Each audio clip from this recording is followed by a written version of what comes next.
चौठक चन्ना सुहान है आई चौरचन पावन। चौठक चन्ना सुहान है आई चौरचन पावन। केला हो सबोरियान है आई चौरचन पावन। केला हो सबोरियान है आई चौरचन पावन। चौठक चन्ना सुहान है आई चौरचन पावन। चौठक चन्ना सुहान है आई चौरचन पावन। चौठक चन्ना सुहान है आई चौरचन पावन।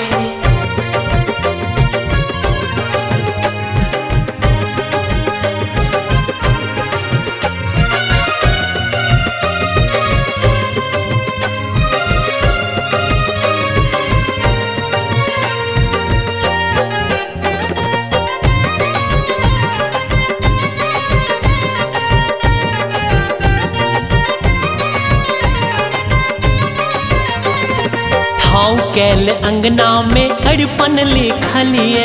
अड़पन लिखलिए हम अड़पन लिखलिए। अर्घ हम ताहि पर सबटा रखलिए। सबटा रखलिए हम अर्घ सजलिए। ठाव कैल अंगना में अड़पन लिखलिए। अर्घ हम ताहि पर सबटा रखलिए। छानल पुआ पकवान है आई चौरचन पावन।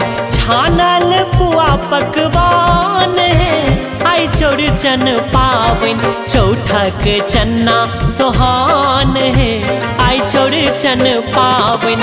चौठक चन्ना सुहान है आई चौरचन पावन। चौठक चन्ना सुहान है आई चौरचन पावन।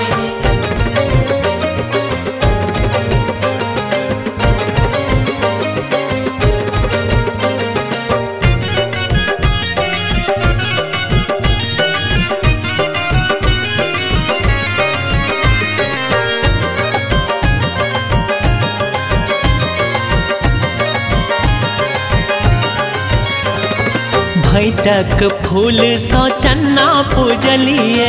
चन्ना पूजलिए हम चन्ना पूजलिए। खीर पूरी राख हम पायस सजलिए। पायस सजलिए हम पायस सजलिए। भैटक फूल सो चन्ना पूजलिए। खीर पूरी राख हम पायस सजलिए। हे तय जगत कल्याण है आई चौरचन पावन। हे तय जगत कल्याण है आई चौरचन पावन। चौठक चन्ना सुहान है आई चौरचन पावन। चौठक चन्ना सुहान है आई चौरचन पावन। चौठक चन्ना सुहान है आई चौरचन पावन। केला हो सबोरियान है आई चौरचन पावन। केला हो सबोरियान है आई चौरचन पावन। चौठक चन्ना सुहान है आई चौरचन पावन। चौठक चन्ना